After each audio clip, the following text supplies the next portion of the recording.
being right is more important than being cooperative when it comes to teamwork. I'm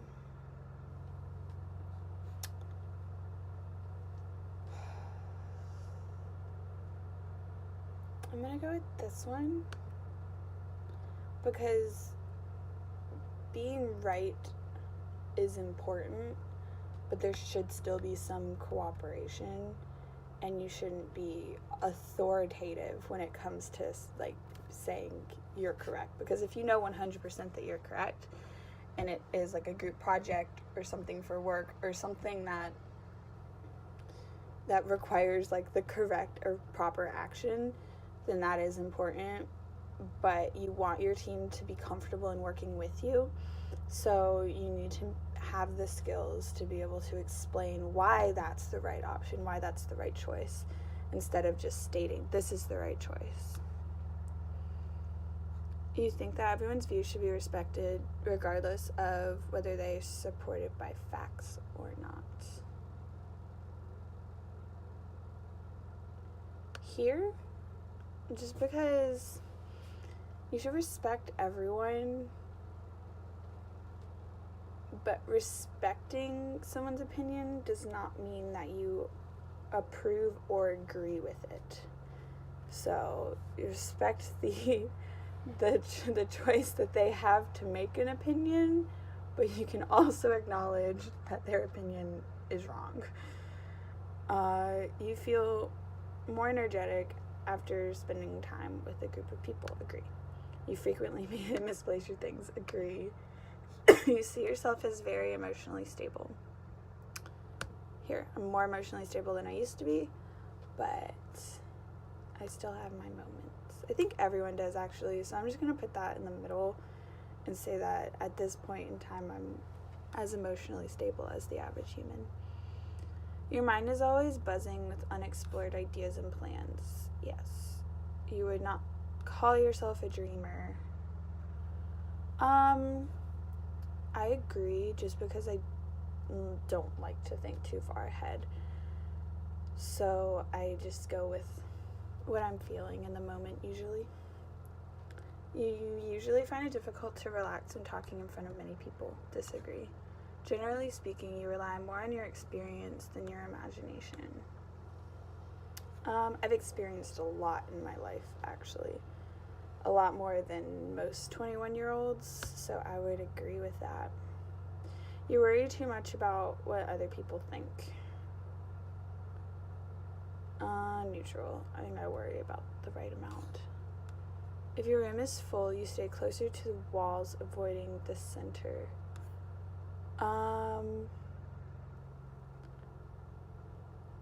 I agree. I've always, since I was little, arranged my room randomly throughout the night, and I would always put all of my furniture towards the outside of the room so that it felt more open. You have a tendency to procrastinate until there is not enough time to do everything. Yes.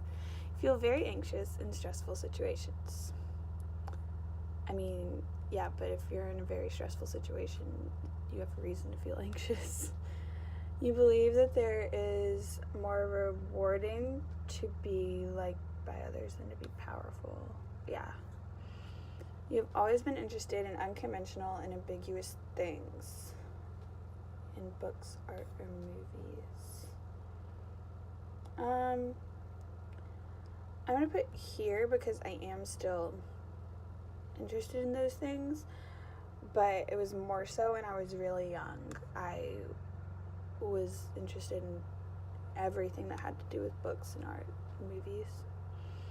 You often take initiative in social situations. Yes. Yeah. Results. Alright. So it looks like I'm ENFP-T. So 82% extroverted, 18% introverted. I'm not surprised by that at all. My energy, this trait shows where we direct our mental energy. Intuitive or observant. I'm mainly intuitive. I think most people guess that I would be intuitive. Nature, this trait determines how we make decisions and cope with emotions, thinking and feeling. Yeah, I do go by my feelings a lot. Tactics, this trait reflects our approach to work, planning, and decision making. Judging, 11%, prospecting, 89%. Identity, this trait underpins all others, showing how confident we are in our abilities and decisions. Alright, campaigner personality. It doesn't interest me what you do for a living. I want to know what you ache for, and if you dare to dream of meeting your heart's longing. It doesn't interest me how old you are. I want to know if you will risk looking like a fool for love, for dreams, for the adventure of being alive. I love that.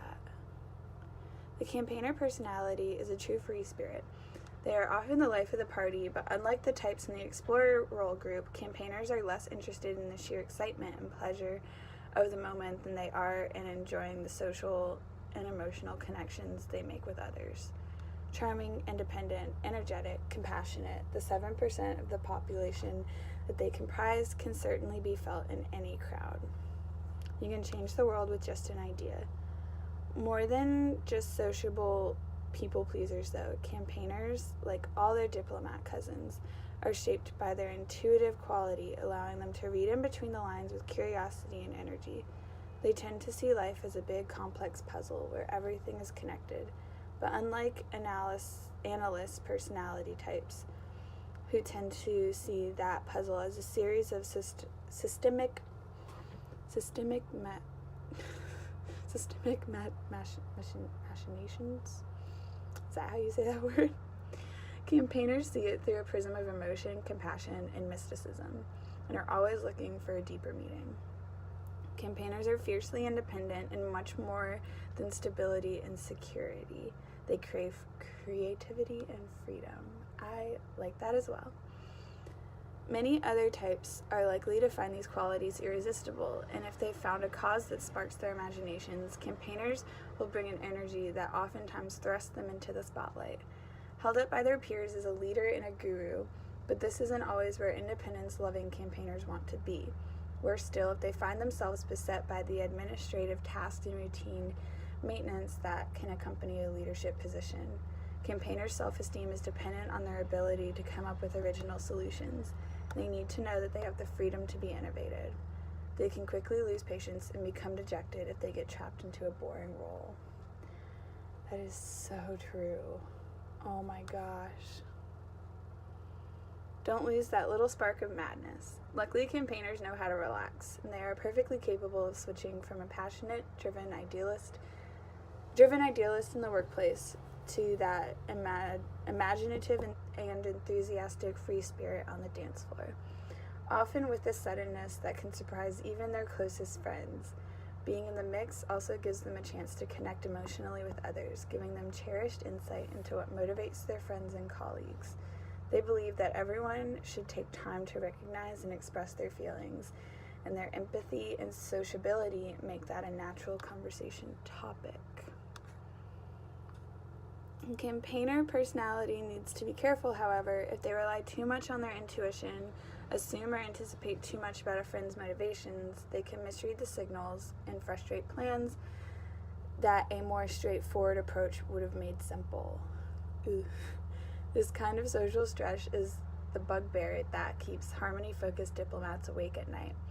Campaigners are very emotional and sensitive, and when they step on someone's toes, they both feel it. Campaigners will spend a lot of time exploring social relationships, feelings, and ideas before they find something that really rings true. But when they finally do find their place in the world, their imagination, empathy, and courage are more likely to produce incredible results.